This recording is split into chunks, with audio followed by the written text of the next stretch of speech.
Friends, it's a great joy once again for all of us to come back to have a study on God's Word. मित्रों, बहुत ही आनंद की बात है कि फिर से एक बार हम प्रभु के वचनों पर मनन करने के लिए फिर से एकत्र होने पाए हैं। And the Lord is helping all of us to understand, to go deeper into God's Word through His Holy Spirit. और परमेश्वर अपने पवित्र आत्मा के द्वारा हमें इस वचनों को गहराई से समझने के लिए मदद कर रहे हैं, इसलिए परमेश्वर की हम स्तुति करते हैं। Every word is inspired by the Holy Spirit. हर एक वचन जो है वो पवित्र आत्मा द्वारा प्रेरित है, And that's why we cannot understand it by our human mind. और इसीलिए हम हमारे मानवीय बुद्धि से इन सब चीजों को नहीं समझ पाते हैं। We need the help of the Holy Spirit to understand it. हमें पवित्र आत्मा की अगुवाई की जरूरत है ताकि हम इसे समझ पाए। That's why whenever we are making a study, even personally, you need to ask the Holy Spirit to guide you.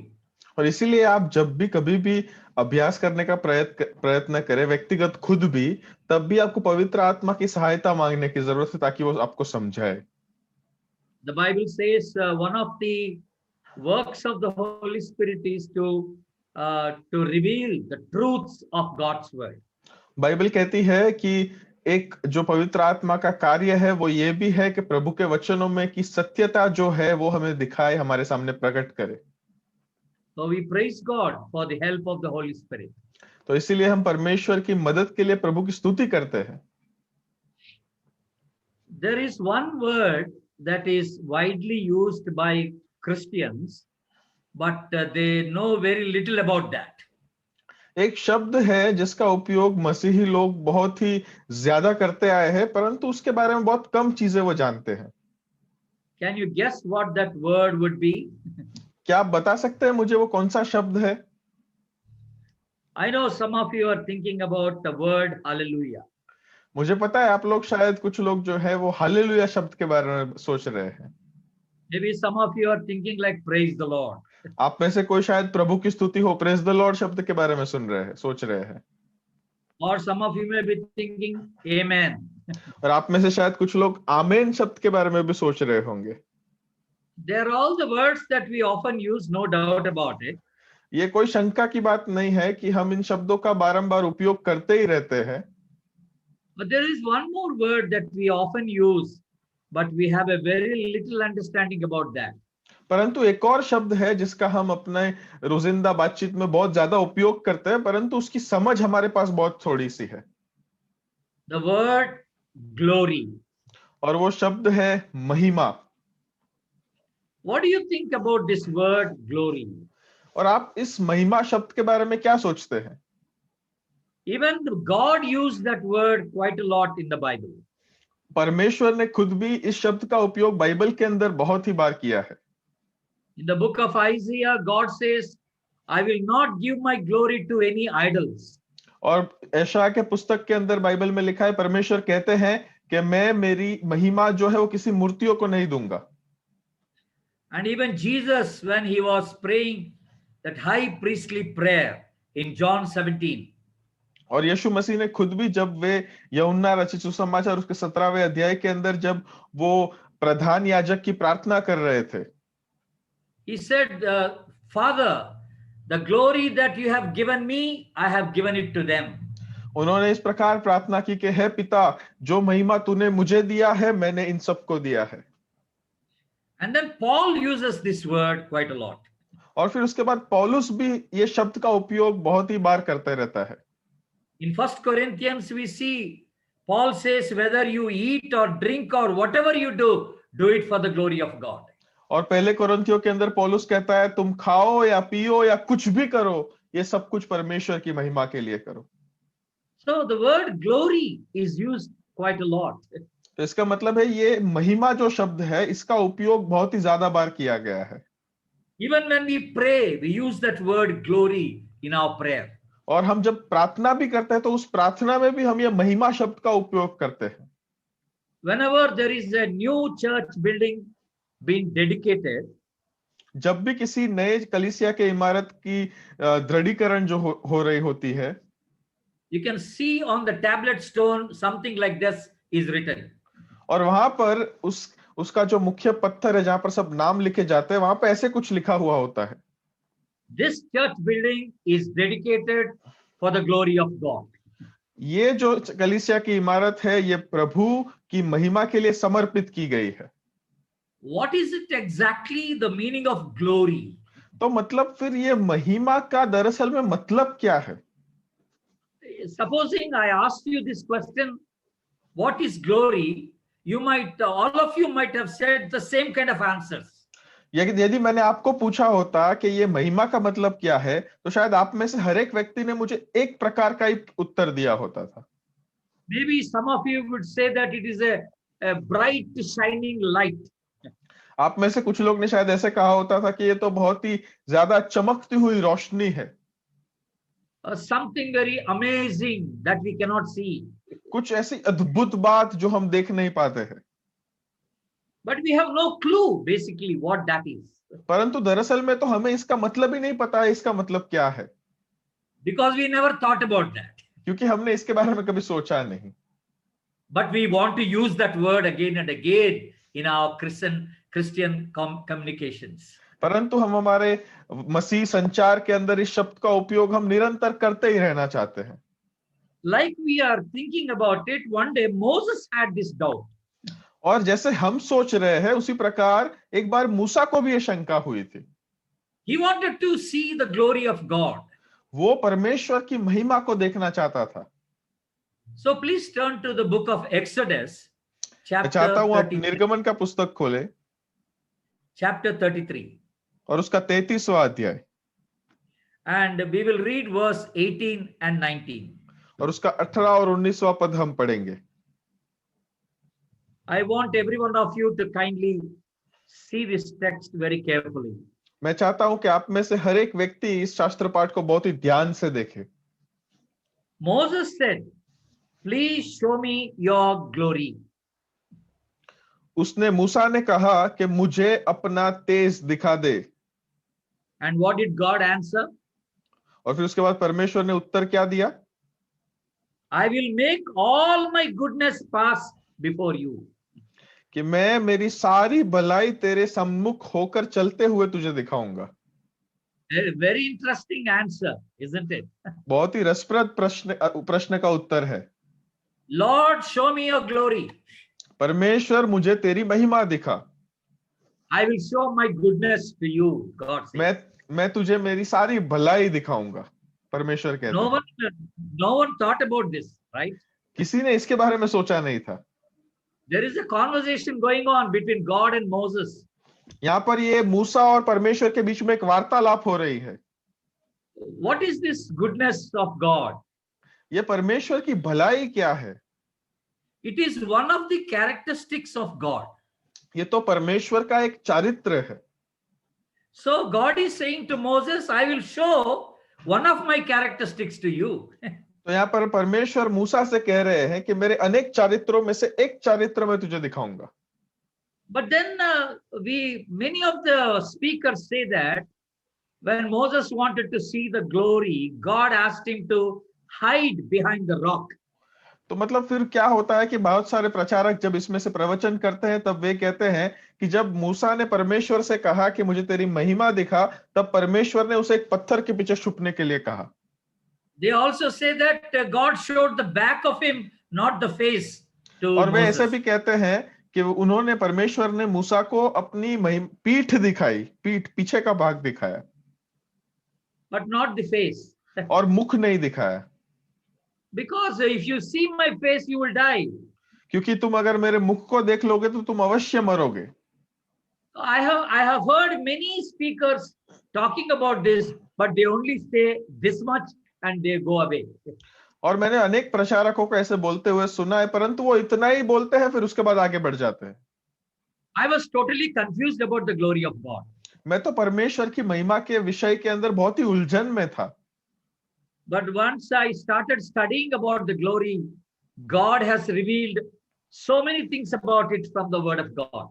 परंतु एक बार जब मैंने महिमा के विषय पे अध्ययन और अभ्यास शुरू किया, तब परमेश्वर के वचनों में से उन्होंने मुझे अनेक बातें नई सिखाई। Whenever we have a doubt in God's word, जब भी हमारे पास हमें कोई शंका आए प्रभु के वचनों के प्रति, don't go and ask everybody what is the meaning of that. आगे पीछे जाके सब लोगों को पूछते मत बैठो कि इसका मतलब क्या है। That is not the right thing to do. ये सही उसका प्रतिसाद नहीं है, ऐसा आपको नहीं करना चाहिए। You know, we know that the scripture interprets the scripture. आपको पता है जो प्रभु का वचन है, ये प्रभु के वचन का अनुवाद देता है, मतलब समझाता है। So when there is something that you don't understand, don't stop there, but continue to read. अगर आपको कुछ ऐसा आए, कोई भाग आए जो आपको समझ में ना आए, तो आप वहां पर अटक मत जाओ, परंतु आगे पढ़ना चालू ही रखो, आप आगे पढ़ते रहो। You can underline that, and you can write it in a notebook, that reference, and start reading continuously. और यदि जो समझ में नहीं आया है उसको आप शायद अंडरलाइन कर सकते हो, और उसको शायद आप अलग से एक किताब में लिख भी सकते हैं, परंतु रुकिए मत, आगे पढ़ते रहिए। At one point of time, you will get the answer for that question in the Word of God. और ऐसा क्षण आएगा कि आगे पढ़ते पढ़ते आपका जो प्रश्न पहले था उसका उत्तर आपको प्रभु के वचन में से मिलेगा। So we should be very careful in getting answers from people. तो यहाँ पर मतलब हमें बहुत ही सावचेत रहने की आवश्यकता है जब हम लोगों से प्रत्युत्तर की आशा रखते हैं। That's what I did. I wanted to know what Bible talks about the glory of God. और मैंने खुद भी वैसे किया था, मुझे जानना था कि बाइबल में प्रभु की महिमा के बारे में क्या लिखा गया है, क्या सिखाया है। Now actually let us see what exactly God has shown to Moses. अभी हम सचमुच में देखना चाहते हैं कि परमेश्वर ने दरअसल में मूसा को क्या दिखाया।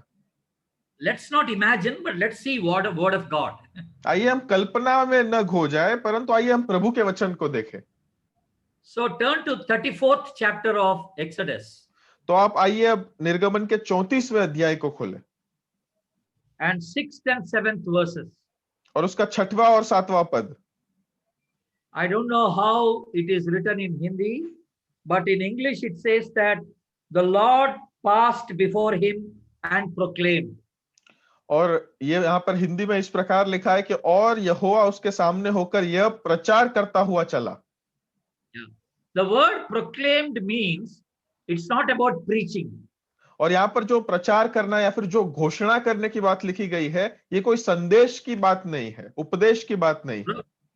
Proclaimed means he manifested, he showed. That's what it means. और यहाँ पर जो प्रचार करना या फिर घोषणा करना, ये शब्द जो लिखा है, इसका मतलब है ये उसके सामने रखा।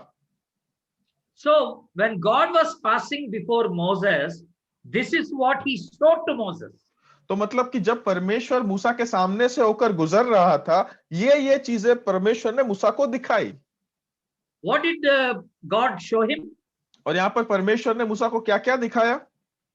The Lord, a God merciful and gracious, slow to anger, abounding in steadfast love and faithfulness, keeping steadfast love for thousands, forgiving, and all the other things that is been written there. और वहां पर लिखा है कि यहोवा परमेश्वर दयालु और अनुग्रहकारी, कोप करने में धीरजवंत और अति करुणामय और सत्य, हजारों पीढ़ियों तक निरंतर करुणा करने वाला, अधर्म और अपराध के और पाप को क्षमा करने वाला, और अनेक ऐसी बातें वहां पर लिखी गई है जो परमेश्वर ने मूसा को दिखाई। What do we see here? These are all the characteristics of God. तो अभी हम यहाँ पे क्या देख रहे हैं? ये सब तो परमेश्वर के चारित्र हैं। This is a very mystery, great mystery for me. और ये तो मेरे लिए बहुत ही रहस्य की बात है।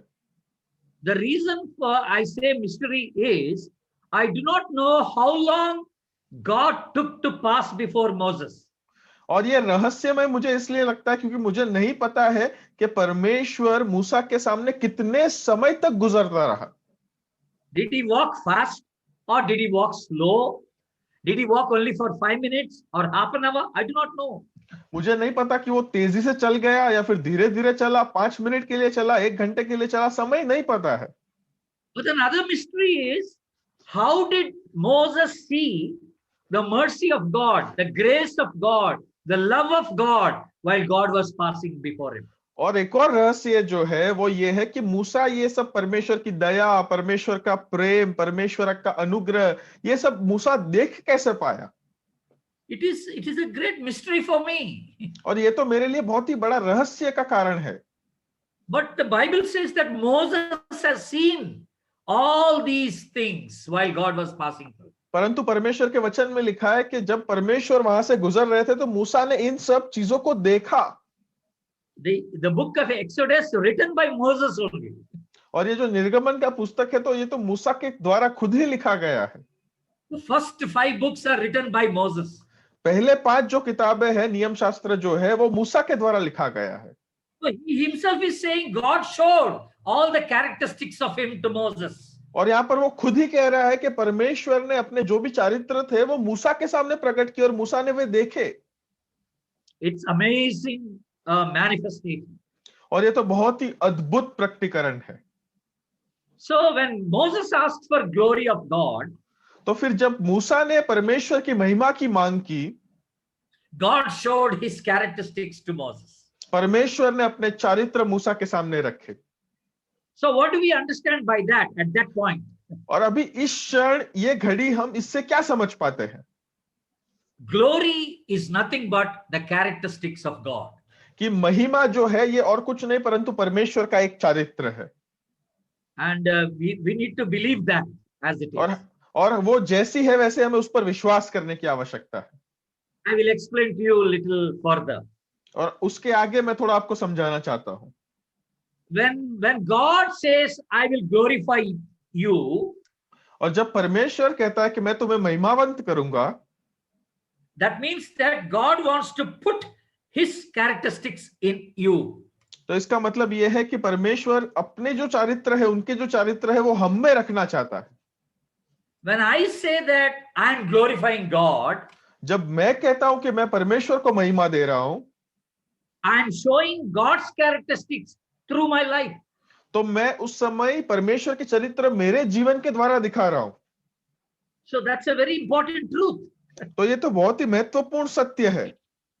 Glorifying God means showing God's character through our lives. परमेश्वर को महिमा देना मतलब कि परमेश्वर के चारित्र हमारे जीवन के द्वारा प्रकट करना। So when Paul says whether you eat or drink or do whatever, do it for the glory of God. What does that mean? तो या फिर जब पौलुस कहता है कि तुम खाओ या पियो या कुछ भी करो परमेश्वर की महिमा के लिए वो करो, इसका मतलब क्या है फिर? It means that when a believer, whatever he does, he needs to show forth God's characteristics to the people around. इसका मतलब है कि विश्वासी व्यक्ति अपने जीवन में कुछ भी क्यों ना करे, हर एक चीज में उसके परमेश्वर के चारित्र लोगों के सामने रखने हैं। That's what Paul meant it. और पौलुस का बताने का मतलब भी यही था। But then I already told you when there was a church dedication, they put a stone saying that the church building is dedicated for the glory of God. What does that mean? फिर मैंने आपको एक और बात बताई कि वो कलीसिया के समर्पण के समय, समर्पण विधि के समय पे उस पत्थर पे लिखा था कि ये कलीसिया का समर्पण परमेश्वर की महिमा के लिए किया गया है। उसका मतलब क्या है फिर? I don't know why people write that actually. मुझे सचमुच में नहीं पता कि लोग ऐसे क्यों लिखते हैं। Maybe long back somebody must have written it. शायद ऐसा होगा कि बहुत समय पहले किसी ने एक बार लिख दिया होगा। And everybody thinks that is the way we should write, so everybody writes the same thing. और फिर दूसरे आगे की पीढ़ी ऐसे सोचने लगी कि ऐसा ही हमें लिखना चाहिए, इसलिए वो लोग यही इसी बात को चलाते आए हैं। But even in that, I see some meaning in that. परंतु उस व्याख्यान में भी मैं कोई मतलब को देख पाता हूं। If glory is God's character, anything that happens in the church should manifest God's character. यदि महिमा परमेश्वर का एक चारित्र है तो कलीसिया में जो कुछ भी होता है उन सभी चीजों के द्वारा परमेश्वर का महिमा, परमेश्वर का चारित्र प्रकट होना चाहिए। That's very, very important to know. ये जानना हमारे लिए बहुत ही महत्वपूर्ण है। Even this glory is revealed in many ways in the Bible. और ये जो महिमा जो है परमेश्वर का वो अनेक रीति से प्रकट हो सकता है। Psalm 19 verse 1 says, Heavens declare God's glory. और भजन संहिता 19 और 1 में लिखा है स्वर्ग जो है वो परमेश्वर की महिमा प्रकट करते हैं। So when you look at the whole creation, you can see the power and majesty of God. तो आप पूरे सृष्टि को जब देखते हैं, सर्जन को जब आप देखते हैं तो परमेश्वर के वैभव को और परमेश्वर की महिमा को आप देख पाते हैं। So that means that, power and majesty are God's characters. इसका मतलब है सामर्थ्य और वैभव ये भी परमेश्वर के चारित्र है। In Habakkuk chapter 3 and verse 3 says, God's heaven is glorious. और हबाकुक 3 और 3 में लिखा है कि परमेश्वर का स्वर्ग जो है वो महिमामय है। Because God is there and all the heaven is filled with God's character. क्योंकि परमेश्वर खुद वहां पर उपस्थित है और पूरा स्वर्ग परमेश्वर के चारित्रों से भरा हुआ है। When Moses, God talked to Moses about the tabernacle, जब परमेश्वर ने मूसा के साथ उस तंबू के बारे में बात की, we see in Exodus chapter 40, the whole tabernacle was filled by the glory of God. और हम एक निर्गमन 40 में देखते हैं कि पूरा जो मुलाकात का जो तंबू था वो परमेश्वर की महिमा से भरपूर था। That means God's character, God's holiness, God's love, God's righteousness is filled in that tabernacle. इसका मतलब है कि परमेश्वर के चारित्र, परमेश्वर का प्रेम, परमेश्वर की महिमा, परमेश्वर का वैभव, परमेश्वर का सामर्थ्य, इन सब चीजों से वो तंबू पूरा भरा हुआ था। All that is called the glory of God. इन सब चीजों को परमेश्वर का महिमा कहा गया है। Even in 2 Chronicles chapter 5. और दूसरा इतिहास उसका 5वां अध्याय, in verse 14 we see, और वहां के 5वें पद में हम देखते हैं, 14वें पद में, when the temple was filled with a cloud, the glory of God, और जब बादल के कारण वो पूरा मंदिर भर गया था परमेश्वर की महिमा से, even the priest could not stand before him. और वहां के जो याजक थे वो भी उसके सन्मुख खड़े नहीं रह पाए थे। Even the priest could not stand. वहां पर याजक भी खड़े नहीं रह पाए। Because the glory means the holiness of God was filled in that temple. इसका मतलब है वहां पर जो महिमा थी उसका मतलब ये था कि परमेश्वर की पवित्रता से वो पूरा मंदिर भर गया था। Now let us go deeper into this word. तो आइए हम वचन में और गहराई में डूबना चाहते हैं। If I have to glorify God, that means if I have to show God's character to others, यदि मुझे परमेश्वर को महिमा देना है, मतलब कि मुझे अगर परमेश्वर की महिमा, परमेश्वर का चारित्र मेरे जीवन से लोगों को दिखाना है, first of all, I need to be filled with the glory of God, with the characteristics of God. परमेश्वर की महिमा से सबसे पहले तो मुझे खुद भरपूर होने की आवश्यकता है, परमेश्वर की चारित्रों से मुझे भरपूर होने की आवश्यकता है। But then how does God glorify us? पर फिर परमेश्वर हमें कैसे महिमावंत करता है? There are 3 ways in which God glorifies each one of us. और 3 अलग-अलग रास्ते हैं जिसके द्वारा परमेश्वर हमें महिमावंत करते हैं। There is one more text in the Bible. We use it more often, but we use it in a wrong place. एक और शास्त्र पाठ है बाइबल के अंदर जिसका हम बहुत उपयोग करते हैं, परंतु गलत संदर्भ में हम उसका उपयोग करते हैं। Very, very familiar passage. बहुत ही प्रचलित और जाना माना ऐसा शास्त्र पाठ, Romans chapter 8. रोमियो की पत्री उसका 8वां अध्याय, and I want everybody to see verse 28. और मैं चाहता हूं आप में से हर एक लोग उसके 28वें पद को देखें।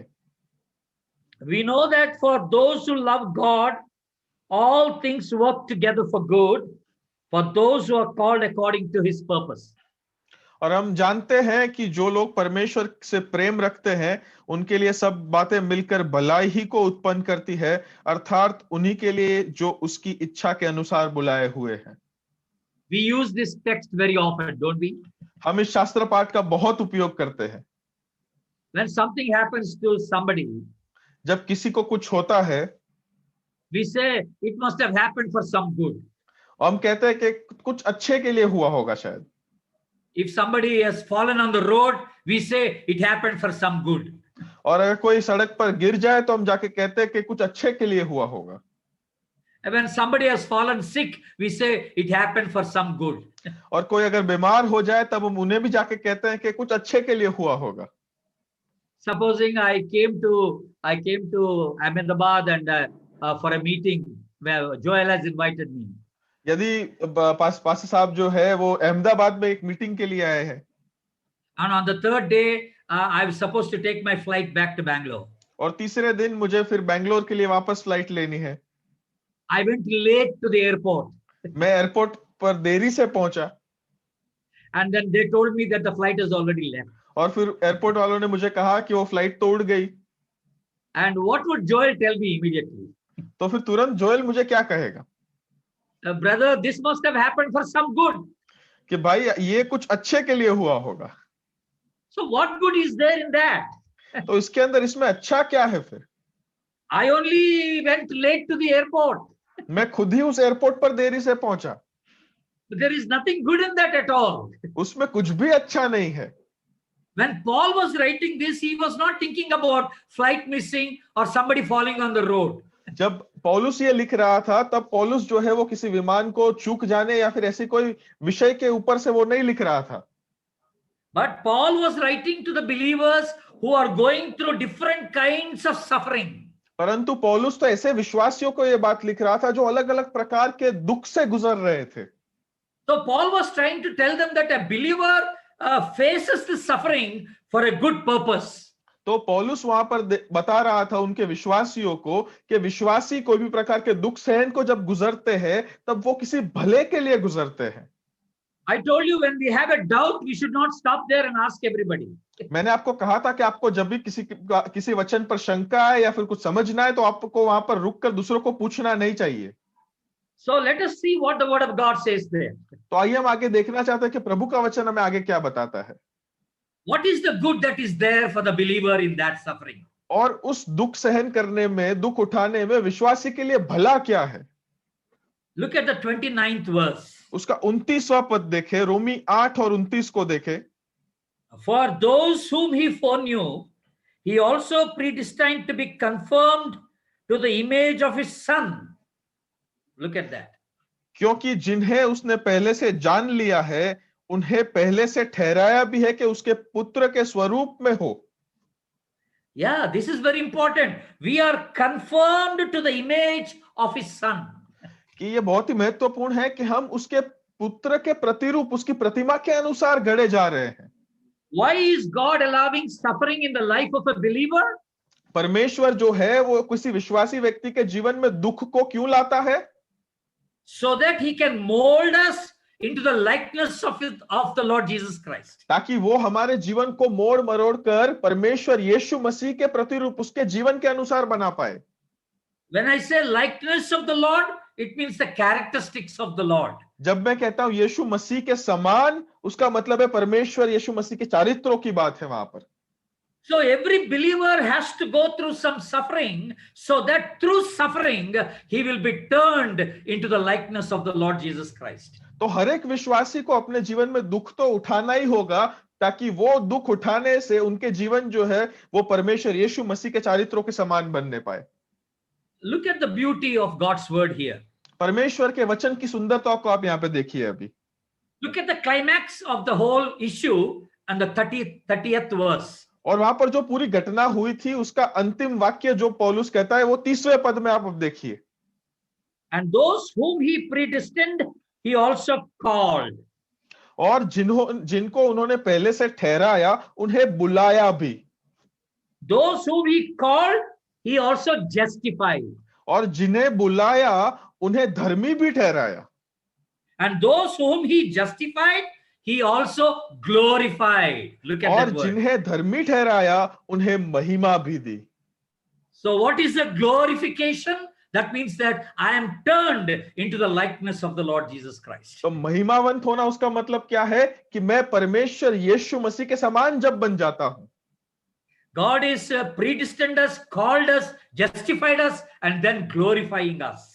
परमेश्वर ने हमें ठहराया है, हमें बुलाया है, हमें धर्मी ठहराया है, हमें उसके साथ साथ अभी महिमावंत भी कर रहे हैं।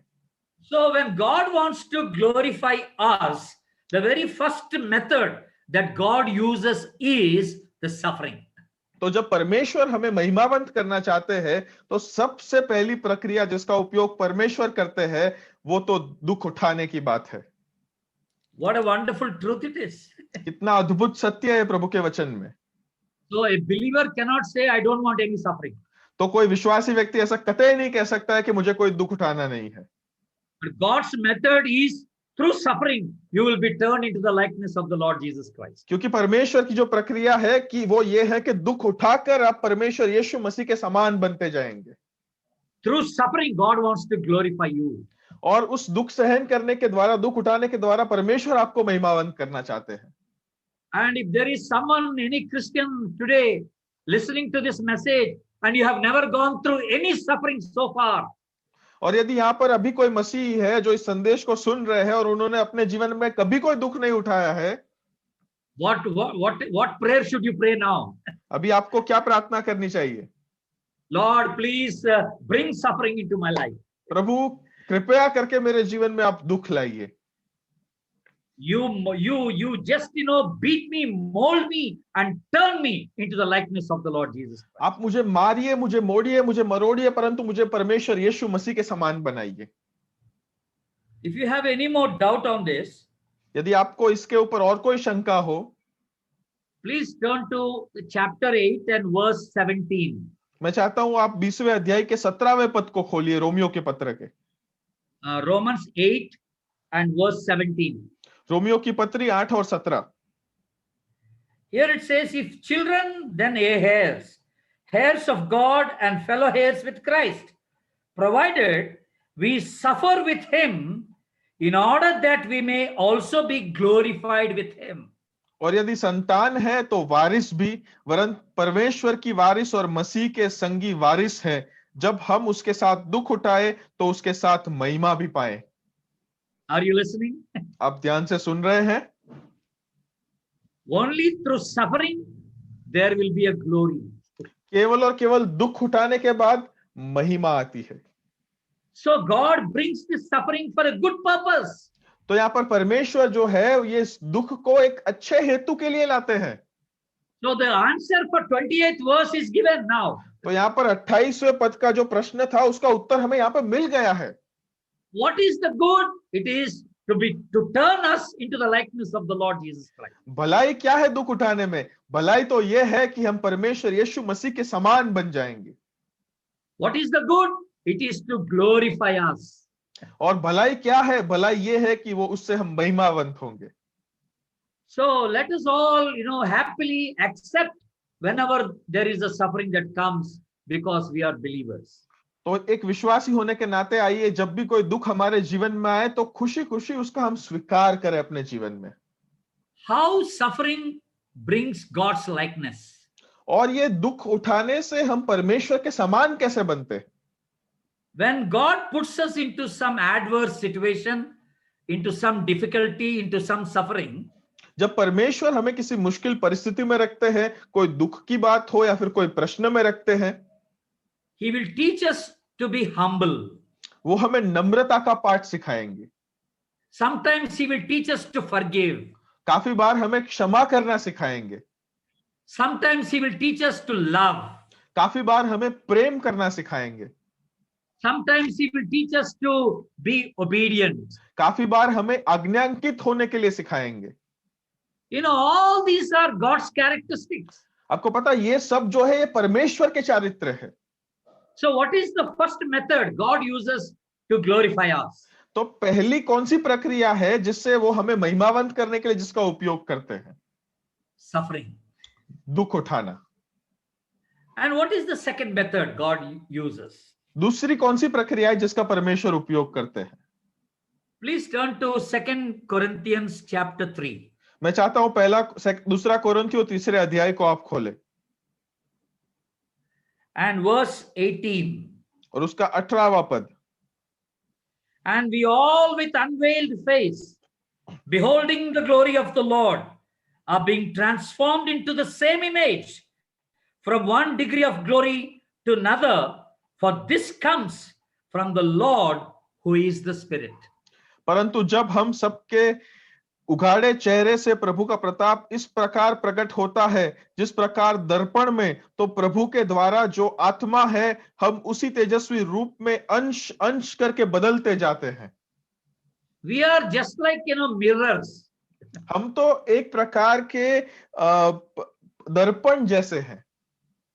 So God's glory comes to us, तो परमेश्वर का महिमा हम में आता है, and it is reflected through the mirror to others. और इस आईने के द्वारा, इस दर्पण के द्वारा ये दूसरों के ऊपर पड़ता है, ये उस पर So प्रकाशित होता है। all the characteristics of God that are put in me, I will be showing it to others. तो परमेश्वर के जो भी चारित्र मुझ में रखे गए हैं वो मेरे द्वारा दूसरे लोग देख पाएंगे। The glory comes and the glory goes out.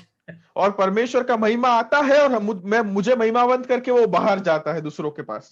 So from one glory to another degree of glory. तो मतलब एक महिमा से महिमा के दूसरे स्तर पर। That means we cannot turn ourselves into the likeness of God at once in one इसका day. मतलब है कि एक ही क्षण में ऐसे ही हम परमेश्वर की महिमा में महिमावंत नहीं हो जाएंगे। We are only growing into the likeness of God every day. हम तो दिन ब दिन जो है परमेश्वर की महिमा में बढ़ते जाते हैं। But how does this happen? परंतु ये कैसे होता है? The word of God here very clearly says, this comes from the Lord who is the Spirit. और यहाँ पर परमेश्वर का वचन स्पष्ट रीति से कहता है ये जो आता है वो परमेश्वर के द्वारा आता है जो आत्मा है। What is the Spirit we are talking here? यहाँ पे कौन से आत्मा की बात कर रहे हैं हम? It is the Holy Spirit. ये तो पवित्र आत्मा की बात लिखी गई है। People have so many misunderstandings about the Holy Spirit. और पवित्र आत्मा के द्वारा लोगों के पास बहुत सारी गलत समझ है। I don't want to talk about that now. उन सब चीजों के बारे में अभी बात नहीं करना चाहता। But the Holy Spirit is not a thing. It is a person. परंतु जो बताने की बात है वो ये है कि पवित्र आत्मा कोई वस्तु नहीं है परंतु पवित्र आत्मा एक व्यक्ति है। So we cannot say it, we can only say he. इसका मतलब है, इसको मैं हिंदी में नहीं कह पाऊंगा, परंतु वो एक वस्तु नहीं है, एक व्यक्ति है। So it is the third person of the Trinity we are talking about. मतलब यहाँ पर त्रिएक ईश्वर के तीसरे व्यक्ति के बारे में हम बात कर रहे हैं। God the Father, God the Son, and God the Holy Spirit. परमेश्वर पिता, परमेश्वर पुत्र और परमेश्वर पवित्र आत्मा। So when we are filled by the Holy Spirit of God, तो जब हम परमेश्वर की पवित्र आत्मा से भरपूर होते हैं, what are we filled by? हम किस चीज से भरे हुए हैं? We are only filled by God Himself. हम तो परमेश्वर के द्वारा भरे हुए हैं। So the more we receive God, the more we have the characteristics of God within us. तो इसका मतलब जितना हम परमेश्वर को ग्रहण करते जाते हैं उतने परमेश्वर के चारित्र हमारे अंदर आते हैं। So what a beauty that is, we are filled. That's why every believer has to be filled by the Holy Spirit every minute of the day. और ये कितनी सुंदर बात है कि परमेश्वर का महिमा हम में वास करता है। हर एक विश्वासी को दिन के हर एक मिनट परमेश्वर के आत्मा से, परमेश्वर से भरा हुआ रहना चाहिए। It's not about speaking in tongues I'm talking. ये कोई अलग अन्य भाषाओं में बोलने की बात नहीं कर रहा हूं मैं यहाँ पर। I'm not talking about prophecy. मैं भविष्यवाणी करने की बातें नहीं कर रहा हूं यहाँ पर। I'm talking something that the Holy Spirit can help a believer to live like Christ. मैं तो आपको इस बारे में बता रहा हूं कि पवित्र आत्मा जो है एक विश्वासी को ख्रिस्त के समान, मसीह के समान जीने के लिए मदद करती है। But unfortunately, we have taken this part aside and we have given importance to other things which the Holy Spirit does in our lives. परंतु दुखद बात तो ये है कि हमने इस महत्वपूर्ण भाग को एक साइड में रख दिया है और दूसरी सब चीजों को हमने बहुत ही महत्व दे दिया है जो पवित्र आत्मा करती है। The more I am filled by the Spirit of God, the more I am getting the characteristics of God within me. जितना मैं पवित्र आत्मा से अपने जीवन को भरपूर रखता हूं उतने परमेश्वर के चारित्र मेरे अंदर आके वास करते हैं। That's why we say the fruit of the Spirit, और इसीलिए हम आत्मा के फल के बारे में बात करते हैं। All that fruit are the characteristics of God. और वो सभी जो फल है वो परमेश्वर के चारित्र है। That's the glory of God. और ये तो परमेश्वर की महिमा है। So what is the second method that God uses to glorify us? तो मतलब फिर अभी दूसरी कौन सी प्रक्रिया है जिसका उपयोग परमेश्वर करते हैं हमें महिमावंत करने के लिए? It is the Holy Spirit of God. और ये तो परमेश्वर का पवित्र आत्मा है। The first method is suffering. सबसे पहला जो प्रक्रिया है वो दुख उठाना है। We are glorified through suffering. हम दुख उठाने के द्वारा महिमावंत होते हैं। That's why even I forgot to mention that Paul says, looking at the glory that is to come, I cannot compare with that glory, the suffering that I am having today. और इसीलिए पौलुस एक बहुत ही महत्वपूर्ण बात कहता है, मैं पहले बताना भूल गया, कि आने वाली जो महिमा है उसे जब मैं देखता हूं तो उसके सामने आज के समय के दुख मुझे कुछ नहीं लगते हैं। You know, in 2 Corinthians chapter 11, Paul gives a list of sufferings that he went through. दूसरा कोरिन्थियों 11 के अंदर वो तो अपने दुख से उठाने की पूरी सूची को देता है कि ये दुख मैंने सहन किए। But you know what Paul says? All that is a momentary light suffering. और पौलुस उसके बाद कहता है कि ये सब तो क्षणिक दुख है। Now, adding all that, the answer is momentary and light suffering. इन सब चीजों को आप एक साथ ला दीजिए, जोड़ दीजिए, ये जुड़ के बहुत ही क्षणिक और बहुत ही हल्की दुख उठाने की बात है। Paul is more concerned about the glory than the suffering. पौलुस जो है वो महिमा के लिए ज्यादा चिंतित है, उस दुख सहन के लिए चिंतित नहीं है। And secondly, we need to be filled by the Holy Spirit of God every day. और दिन प्रतिदिन हर रोज हमें परमेश्वर के पवित्र आत्मा से भरपूर अपने जीवन को जीने की आवश्यकता है। And then thirdly, the method that God uses is, और जो तीसरी प्रक्रिया का उपयोग परमेश्वर करते हैं, 2 Peter chapter 1. दूसरा पत्रस उसका पहला अध्याय, 2 Peter chapter 1, verses 3 and 4. दूसरा पत्रस उसका पहला अध्याय 3 और 4 पद। His divine power has granted to us all things that pertain to life and godliness through the knowledge of him who called us to his own glory and excellence, by which he has granted to us his precious and very great promises. और क्योंकि उसके ईश्वरीय सामर्थ्य ने सब कुछ जो जीवन और भक्ति के संबंध रखता है हमें उसी की पहचान के द्वारा दिया है, जिसने हमें अपनी महिमा और सुदृढ़ के अनुसार बुलाया है, जिनके द्वारा उसने हमें बहुमूल्य और बहुत ही बड़ी प्रतिज्ञाएं दी है। The Bible says here, God called us to his glory. यहाँ पर बाइबल कहती है कि परमेश्वर ने हमें अपनी महिमा में बुलाया है। But how this glory comes? परंतु ये महिमा कैसे आती है? The 4th verse gives the answer for that. और चौथा पद जो है इसका उत्तर हमें देता है। Through precious and great promises, he says. और वहां पर लिखा है कि बहुमूल्य और बहुत ही बड़ी प्रतिज्ञाओं के द्वारा। The promises that God gives us will turn us into the likeness of God. जो प्रतिज्ञाएं परमेश्वर हमें देता है, वो प्रतिज्ञाओं की वजह से हम परमेश्वर यीशु मसीह के समान बने जाएंगे हम। How does this happen? अभी ये कैसे होता है? But unfortunately, we do not know how to take the promise of God. परंतु दुखद बात यह है कि हम में से काफी लोगों को परमेश्वर की प्रतिज्ञाओं को ग्रहण करना नहीं आता है। Every December 31st and January 1st, we take the promise card. और हर एक दिसंबर 31 को, जनवरी 1 को हम उस वचन जो देते हैं वो लेते हैं हम। We love what is written in that promise card. और उस प्रॉमिस कार्ड में जो लिखा होता है हमें बहुत ही पसंद आता है। I am the Lord who heals you. मैं वो परमेश्वर जो तुम्हें चंगा करता है। I will be with you. मैं तेरे साथ रहूंगा। I will fight for you. मैं तेरे लिए लड़ूंगा। No, we like all these promises, right? ये सब वचन हमें बहुत ही पसंद है। But the interesting thing is, those who write the promises, they write only such verses.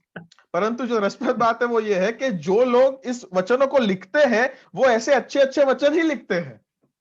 They don't write anything negative. वो कोई नकारात्मक बातें नहीं लिखते उसमें। Because if they write negative, we don't take that card at all.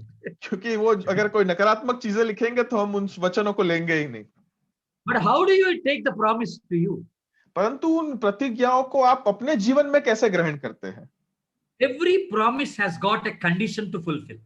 हर एक प्रतिज्ञाओं के पीछे एक शर्त है जो पूरी करनी है। When you get a promise from God, जब आपको परमेश्वर के द्वारा एक प्रतिज्ञा मिलती है, you should not only read that promise, आपको ना ही केवल उस वचन को पढ़ना है, but you should read what is given before that and after that. परंतु आपको तो दरअसल में उसके पहले और उसके बाद प्रभु के वचन में क्या लिखा है उसे पढ़ने की आवश्यकता है।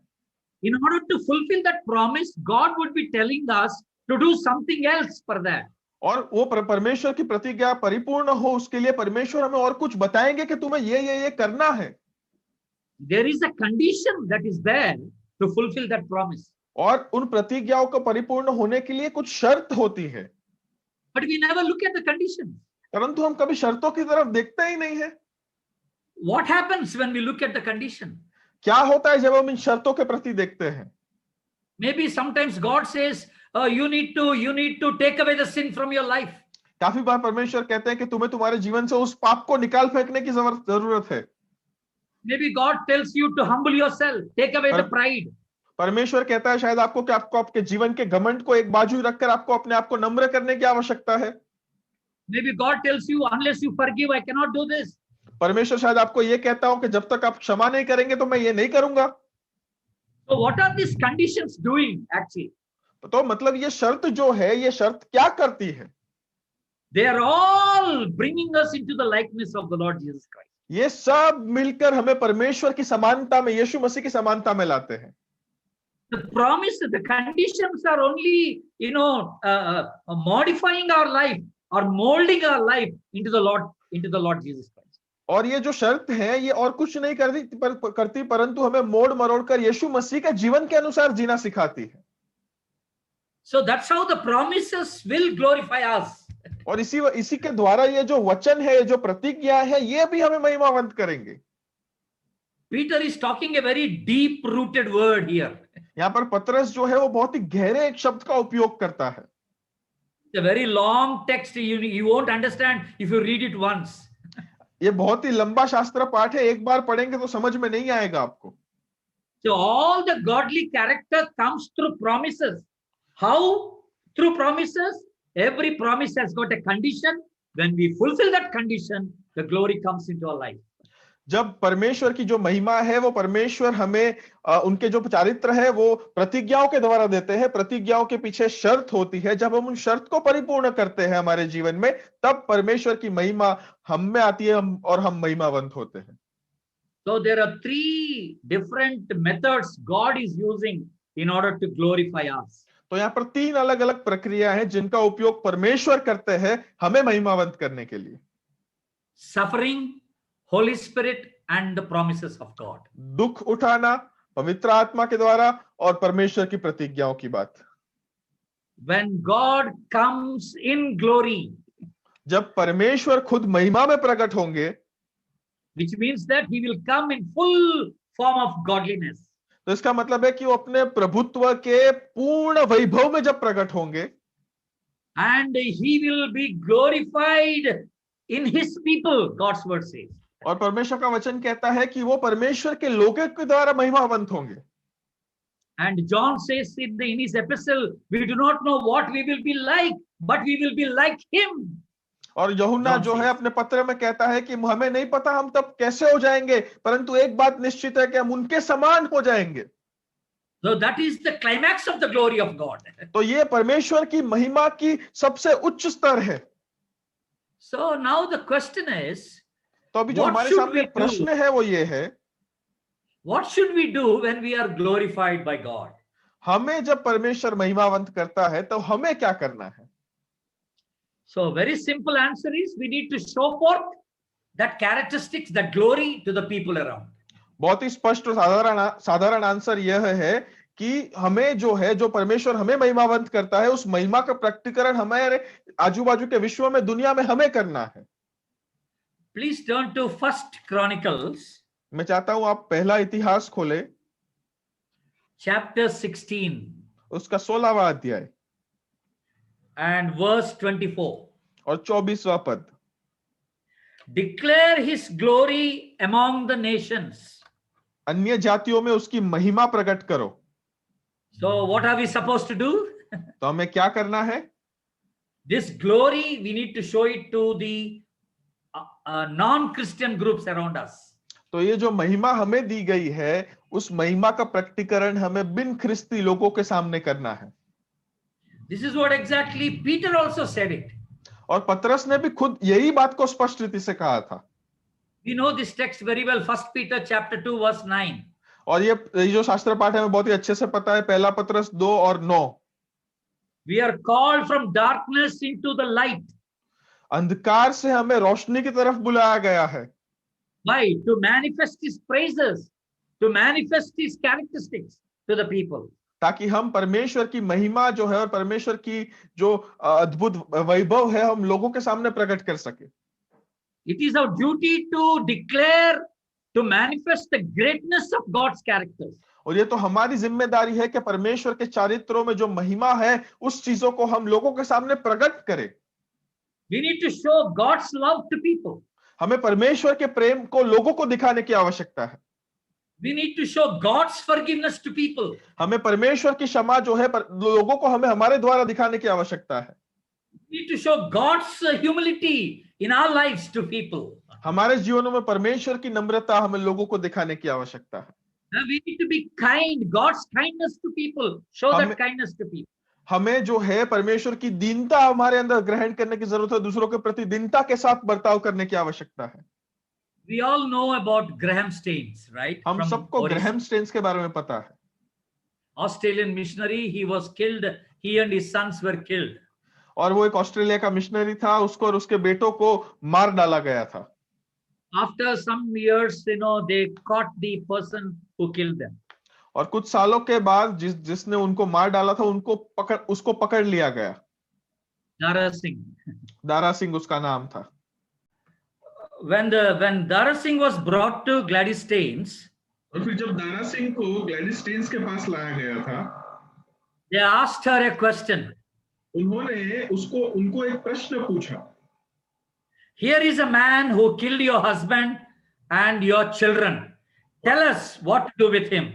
और फिर उन्होंने ग्लैडिस स्टेन्स को ये पूछा कि ये वो व्यक्ति है जिसने तुम्हारे पति को और तुम्हारे बेटों को मार डाला, तुम बताओ हमें इसके साथ क्या करना चाहिए। Whatever you tell, we will do for him. और तुम जो भी कहोगी वो हम इसके लिए करेंगे। And to the surprise of the entire world, और पूरे विश्व को जिस प्रत्युत्तर ने स्तब्ध कर दिया। you know what Gladys Staines said that day? आपको पता है ग्लैडिस स्टेन्स ने उस दिन क्या कहा? Forgive him. उसे माफ कर दो। Forgive him. उसे माफ कर दो। How could she say that? वो ऐसा कैसे कह पाई? What kind of forgiveness is that? किस प्रकार की ये माफी है, क्षमा है? It is not an ordinary forgiveness. ये तो कोई साधारण क्षमा नहीं है। If you are going and if somebody hits your leg, you say, I'm very sorry. यदि आप चल रहे हो और कोई आपको ठोकर मार दे तो आप कहेंगे कि मुझसे गलती हो गई, क्षमा कर मुझे। And you say sorry and they say it's okay. और आप उनसे क्षमा मांगेंगे और बोलेगा ठीक है कोई बात नहीं। But it's not that kind of a forgiveness. परंतु ये तो कोई उस प्रकार की साधारण क्षमा की बात यहाँ पर नहीं है। The person that killed the husband and the children brutally standing right before her, and she says, forgive him. और यहाँ पर वो व्यक्ति उसके सामने खड़ा है जिस व्यक्ति ने उसके पति को और उनके बेटों को बहुत ही भयंकर रीति से मार दिया, क्रूर रीति से मार दिया, और वो वहां पर कह रही है कि इसे माफ कर दो। That is the character of the Lord Jesus Christ. ये परमेश्वर यीशु मसीह का चारित्र है। We need to show forth God's character to the people around. और हमें तो हमारे जीवनों के द्वारा परमेश्वर के चारित्रों को लोगों को प्रकट करना है। What did she do that day by saying that word?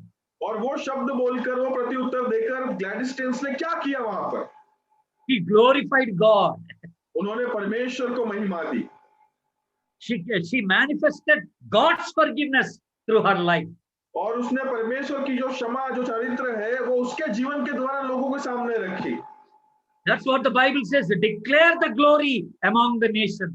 और बाइबल में यही लिखा है कि परमेश्वर की महिमा का प्रकटीकरण आप दूसरे राज्यों के सामने करो, अन्य जातियों के सामने करो। Wherever we are working, wherever we are staying, people should be able to know, should be able to see God's characteristics in us. और जहां कहीं पर भी हम कार्य करते हैं, जहां कहीं पर भी हम रहते हैं, हर एक जगह पर लोगों को परमेश्वर के चारित्र हमारे जीवन के द्वारा दिखने चाहिए। There is a missionary called David Livingstone. एक मिशनरी थे जिनका नाम डेविड लिविंगस्टन था। He is from England. और वे इंग्लैंड के हैं। And he went to Africa to preach the word to the African people in the jungle. और वे Africa में गए परमेश्वर का वचन प्रचार करने के लिए वहां के जंगल के लोगों के सामने। Till the age of 60 he was there. और 60 साल की उम्र तक वे वहां पर थे। So one day there was an atheist in Scotland. और एक दिन स्कॉटलैंड के अंदर एक नास्तिक व्यक्ति था। He wanted to go and see what David Livingstone is doing in African jungles. वो देखना चाहता था कि डेविड लिविंगस्टन वहां पर अफ्रीका के जंगल में क्या काम कर रहे हैं। He wanted to find fault from David Livingstone. वो चाहता था कि वो डेविड लिविंगस्टन के कार्य में कोई गलती ढूंढे। So atheist went to Africa. और वो नास्तिक जो है वो खुद फिर अफ्रीका में गया। Stayed with David Livingstone for 10 days. वो डेविड लिविंगस्टन के साथ 10 दिन तक रहा। And he came back to Scotland. फिर वो स्कॉटलैंड में वापस आ गया। The moment he came to Scotland, all the journalists came and started asking questions to this atheist. और जैसे ही वो स्कॉटलैंड में आया, वहां पर तुरंत ही जो अलग अलग प्रकार के पत्रकार थे, वे आके स्कॉटलैंड के वहां पर वो डेविड लिविंगस्टन के बारे में प्रश्न पूछने लगे उसको। Sir, you went to see a great missionary, David Livingstone. Tell us your experience with him. साहब, आप तो बहुत ही बड़े मिशनरी डेविड लिविंगस्टन को देखने के लिए गए थे। आप अपना अनुभव उसके साथ हमें बताइए। Two things atheist said that day. दो चीजें उस नास्तिक ने उस दिन कही। The first one he said is, I stayed with David Livingstone for 10 days. पहली बात उसने कही कि मैं डेविड लिविंगस्टन के साथ 10 दिन तक रहा। If I had stayed for one more day, I would have become a Christian. और उसने कहा एक और दिन यदि मैं रहता था उसके साथ तो मैं शायद एक मसीही बन गया होता। I was scared and I came back, he said. और मैं वहां से फिर भागकर वापस आ गया। मैं 10 days I stayed with him. 10 दिन तक मैं उनके साथ रहा। If I had stayed for one more day, I would have become a Christian. यदि एक और दिन में रहता था मैं एक मसीही बन जाता था। And then, that answer brought curiosity among the journalists. और वहां पर उस प्रत्युत्तर की वजह से उन पत्रकारों के बीच में भी कुछ रस जागा उनको इस बात को जानने के लिए। And they asked him a second question. फिर उन्होंने उसको दूसरा प्रश्न पूछा। What did David Livingstone teach you, preach you all these 10 days? और इन 10 दिनों के दरमियान डेविड लिविंगस्टन ने क्या उपदेश तुम्हें दिए, क्या तुम्हें सिखाया? And then for that question, the atheist gave a startling answer. और फिर उस प्रश्न के लिए उस नास्तिक व्यक्ति ने बहुत ही एक अचंभित करने वाला उत्तर दिया। I stayed with David Livingstone for 10 days. मैं डेविड लिविंगस्टन के साथ 10 दिन तक रहा। But not a single day he shared about Jesus Christ with me. परंतु एक भी दिन उन्होंने यीशु मसीह के बारे में मुझे नहीं बांटा। Only looking at his life, I wanted to become a Christian. केवल उसके जीवन को देखकर ही मैं मसीह बनना चाहता था। The way he talked, the way he did things, the way he prayed, the way he related with people, I wanted to become a Christian looking at his life. जिस तरह से वो बातें करता था, जिस तरह से अपने जीवन को जीता था, जिस तरह से वो प्रार्थना करता था, जिस तरह से वो लोगों के साथ संचार करता था, उसके जीवन को देख के मैं एक मसीह बन जाना चाहता था। What a challenging testimony that is. इतनी चुनौतीमयी एक साक्षी है, गवाही है हमारे लिए ये। And we need to show forth God's character through our lives. कि हमें हमारे जीवनों के द्वारा परमेश्वर के चारित्र दूसरों के सामने प्रकट करने हैं। That is called glorifying God. और ये सचमुच में मतलब है परमेश्वर को महिमा देना। Are there anyone in your workplace, after seeing you, they wanted to become a Christian? क्या आपके कार्य करने के स्थान में कोई ऐसा है कि आपको केवल देख के वो लोग भी मसीही बन जाना चाहते हैं? Or after seeing you, are they changing their mind? या फिर आपको देखकर वो अपने मन को परिवर्तित कर देते हैं? I don't want to be a Christian, Baba. Is that what they are saying? बन सकता। So what is the challenge that we give to people? तो हम हमारे जीवन से क्या चुनौती लोगों को देते हैं? We need to show forth the glory of God to all the nations around us. और अन्य जातियों में, हर एक देशों में हमें परमेश्वर के महिमा का प्रकटीकरण हमारे जीवन के द्वारा करना है। And at the closing, I want to tell you something very important. अभी अंततः मैं आपको एक बहुत ही महत्वपूर्ण बात बताना चाहता हूँ। We are talking about God's glory. हम परमेश्वर की महिमा की बात कर रहे हैं। Glory is nothing but the characteristics of God. महिमा और कुछ नहीं परंतु परमेश्वर का एक चारित्र है। But it happens sometimes, it so happens that we lose the glory of God.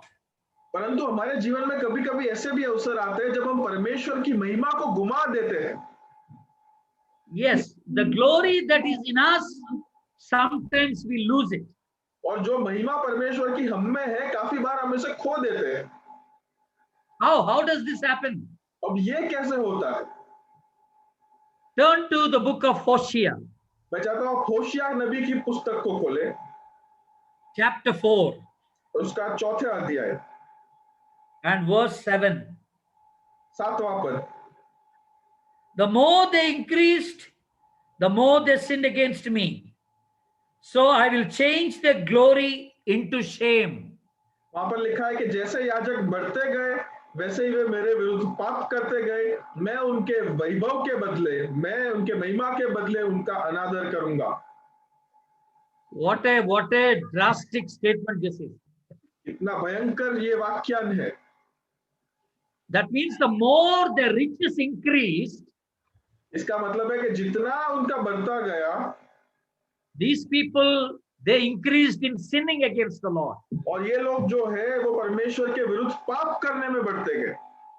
The more they sinned against the Lord, और जितना ज्यादा उन्होंने परमेश्वर के विरुद्ध पाप किया, the Lord is saying, I will take away the glory and I'll bring shame upon them. और परमेश्वर कहता है कि मैं उनसे वो महिमा ले लूंगा और उनके ऊपर मैं अनादर लाऊंगा। The glory is changed into shame. यहाँ पर महिमा जो है वो अनादर में परिवर्तित हो गई है। When a believer commits a sin, विश्वासी पाप करता है, immediately he should confess it and he should leave it. तुरंत ही उसे उस बात का पश्चाताप करके उसे छोड़ देना चाहिए। And he cannot continuously live in that sin. और वो निरंतर जो है बारंबार अपने जीवन को उसी पाप में नहीं जी सकता है। What happens if you continuously live in that sin? क्या होता है यदि आप तुरंत ही निरंतर अपने जीवन में उसी पाप में जीते रहते हैं? You will lose the glory of God. आप परमेश्वर की महिमा को गुमा देंगे। A holy God cannot stay where there is sin. एक पवित्र परमेश्वर वहां पर कभी भी नहीं रह सकता है जहां पर पाप की उपस्थिति हो। So as long as the sin is in us, don't expect God to stay in you. तो जब तक पाप है हम में, ऐसी अपेक्षा मत रखना कि परमेश्वर रहेगा उसके अंदर। The sin is the one that can take away the glory from our life. पाप ही एकमात्र ऐसी चीज है जो हमारे जीवन से परमेश्वर की महिमा को छीन ले सकती है। And finally, और आखिर 1 Samuel chapter 4. पहला शमूएल उसका 4 अध्याय, And we will be reading 21st and 22nd verses. और उसका 21 और 22 पद को हम पढ़ेंगे। We know this story very well.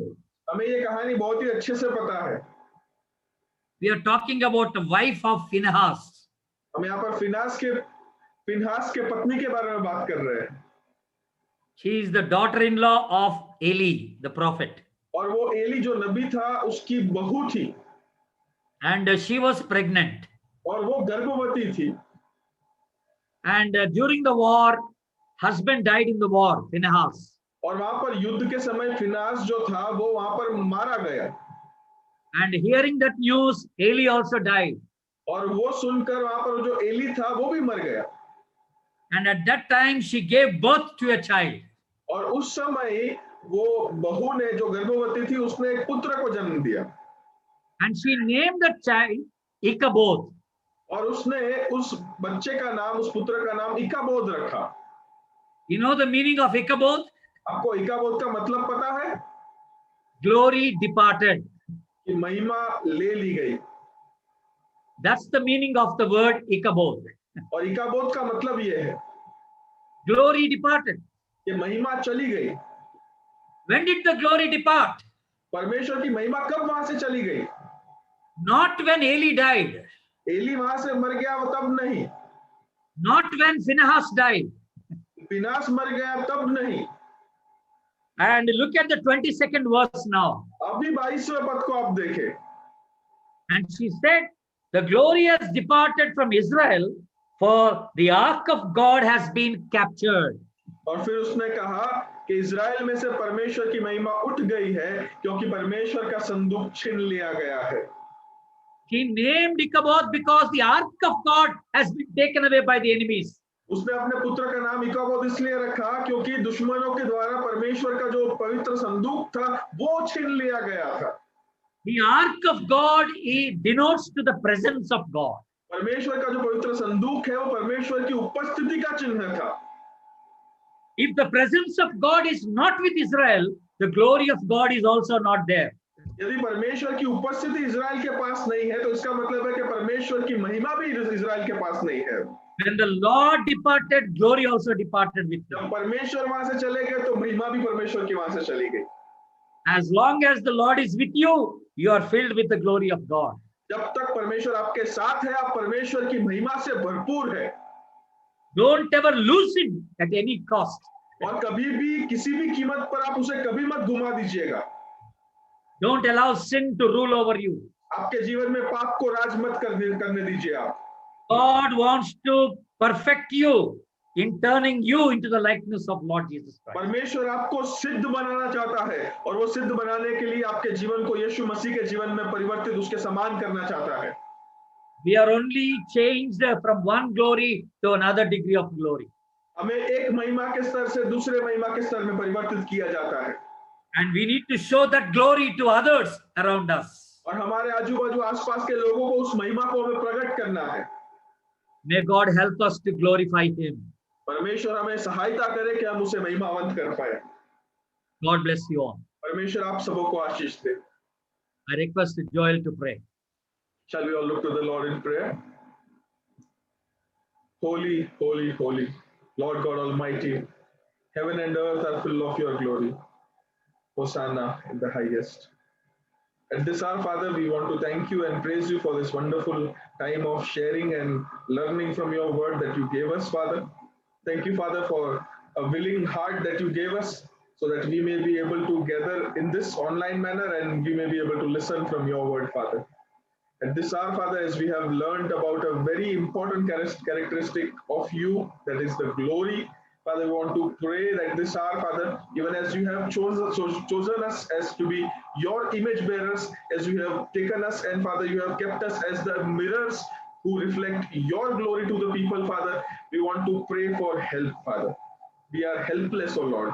We are completely dependent upon you, Lord. And in this dependency, in this helplessness, Father, we just look unto you, Father. We behold you, Father. We want to pray that you help us to manifest your glory to the people around us, Father. Fill us with your glory, Father. Let your presence never leave us. May sin never rule in our lives, Father. And may you rule in our lives, Father. Because you are holy, you want us to be holy, Father. And help us to achieve the level and degree of holiness that you want it to be. We submit our lives unto thy mighty care. We dedicate our lives unto you, Lord. Lord, many times we have spoken ill against people. Many times, Father, we have wronged you. Many times, Father, we have done things that are not worthy to be done as a Christian, Father. Lord, we ask forgiveness for everything, Father. Lord, you glorify us and you help us that so that we may be able to glorify you through our lives, Father. May people be able to see your Son, Jesus Christ, in and through our life, Father. Help us to reflect like Christ, Father. At this hour, we pray that may we become less like ourselves and may we become more like Christ, Father. Help us to achieve this level of Christ-likeness in our lives so that through our lives, may we be able to be a channel through which your kingdom increases. May we be able to be a channel through which your glory reaches. We submit our lives unto thy mighty care. Thank you, Father, for using Brother Jenny and myself for the extension of your kingdom and for your glory, Father. We submit our lives unto you, Lord. We ask all this in the most holy and matchless name of our Lord and Savior, Jesus Christ. Amen. Amen.